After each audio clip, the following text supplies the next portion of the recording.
കർണാടകയിൽ നിന്നും കേരളത്തിലേക്കുള്ള യാത്ര. സമയം വൈകുന്നേരം 5 മണി കഴിഞ്ഞിരിക്കുന്നു. കൂട്ടിന് മഴക്കാലവും. മൂടൽ മഞ്ഞുകൊണ്ട് ആകാശമെന്തോ മറച്ചു പിടിക്കുന്നത് പോലെ തോന്നിയ നിമിഷം. ചുരങ്ങൾ ഓരോന്നായി കീഴടക്കിക്കൊണ്ട് ഞങ്ങൾ മുൻപോട്ടു നീങ്ങവേ മാക്കൂട്ടത്തിൽ എത്തുന്നതിന് കുറച്ചു മുൻപായി, കാട്ടിന് നടുവിലെന്ന് തന്നെ പറയാം, റോഡരികിലായി ഒരു ക്ഷേത്രം.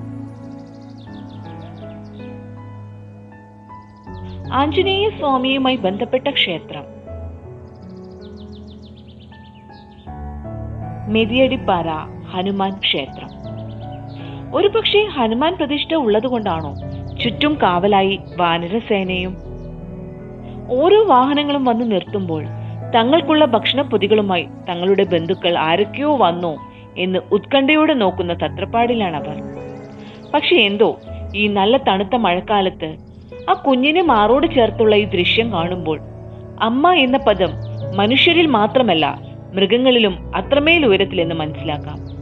ക്ഷേത്രത്തിന്റെ പടികൾ ഓരോന്നായി ഞാൻ ചവിട്ടുമ്പോൾ ഒരു തരത്തിലും അവ എന്നെ ബുദ്ധിമുട്ടിപ്പിച്ചില്ല എന്നതും പരമസത്യം. ഹനുമാൻ വാലുറച്ച് ഈ പാറക്കെട്ടിലൂടെ പോയിട്ടുണ്ടത്രേ. അതിന്റെ പാടുകൾ ഇപ്പോഴും അവിടെ കാണാം. അവിടെ നിന്നും 1.5 കിലോമീറ്റർ പാറയുടെ മേലെ പോയാൽ ഹനുമാൻ ഭഗവാന്റെ പാദം കാണാൻ സാധിക്കും എന്നാണ് അറിയാൻ കഴിഞ്ഞത്. ഇവിടം ഒരു ക്ഷേത്രമായി രൂപാന്തരപ്പെട്ടിട്ട് 12 വർഷം. ഈ മാക്കൂട്ടം ചുരം കണ്ടെത്തിയത് മേമൻ എന്ന് പറയുന്ന ഒരാളായിരുന്നു. അയാളെ അടക്കം ചെയ്തത് ഈ ക്ഷേത്രത്തിന്റെ തൊട്ടു പിറകായിട്ടാണ്. അതുകൊണ്ട് തന്നെ ഇവിടം മേമനക്കൊല്ലി എന്നും പറയുന്നു. ഒരു പക്ഷേ ഈ കാടിനെയും അതിലൂടെ പോകുന്ന യാത്രക്കാരെയും ഒരുപോലെ കാത്തു സൂക്ഷിക്കുന്നതിൽ ഈ ക്ഷേത്രത്തിനും ഒരു പങ്കുണ്ടാകാം. അതല്ലേ നമ്മുടെ വിശ്വാസം.